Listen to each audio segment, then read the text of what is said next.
ભરૂચ શહેરમાં આવેલા માટીવાલા દારૂમાં અભ્યાસ કરી ચૂકેલા 2 યુવાનોની એટીએસે ધરપકડ કરી છે। જૈસે મોહમ્મદ સાથે તેમના કનેક્શન હોવાનું બહાર આવતા પોલીસે તપાસ શરૂ કરી છે।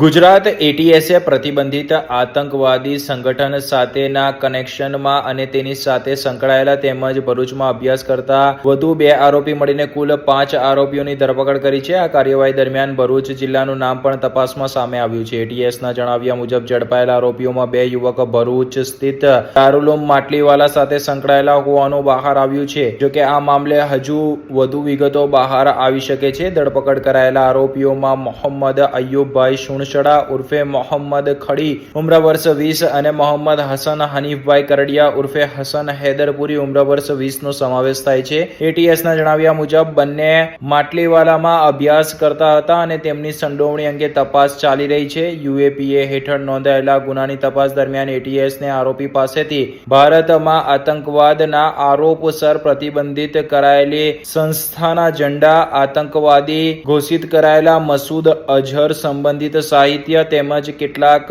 પુસ્તકો, પ્રિન્ટેડ દસ્તાવેજો તેમજ આઈઈડી બોમ્બ બનાવવાના ઉપયોગી સામગ્રી પણ મળી આવ્યું હોવાનું જાણવા મળ્યું છે। તપાસમાં એવો પણ દાવો કરવામાં આવ્યો છે કે આરોપીઓ વિસ્ફોટ બનાવવાની પદ્ધતિઓનો અભ્યાસ કરી રહ્યા હતા તેમજ અન્ય લોકોને પણ તેમના સંગઠન દ્વારા અપાતી વિચારધારા તરફ પ્રેરિત કરવાનો પ્રયાસ કરી રહ્યા હતા। ભરૂચ જિલ્લામાં પણ તપાસ એજન્સી દ્વારા સતર્કતા વધારવામાં આવી છે અને સંબંધિત તમામ પાસાઓની સઘન તપાસ ચાલી રહી છે। જોકે તેમનું ભરૂચ સાથેનું કનેક્શન કયા પ્રકારે હતું તે તમામ દિશામાં હવે આગામી દિવસોમાં એટીએસની તપાસ બાદ વધુ વિગતો સપાટી પર આવશે।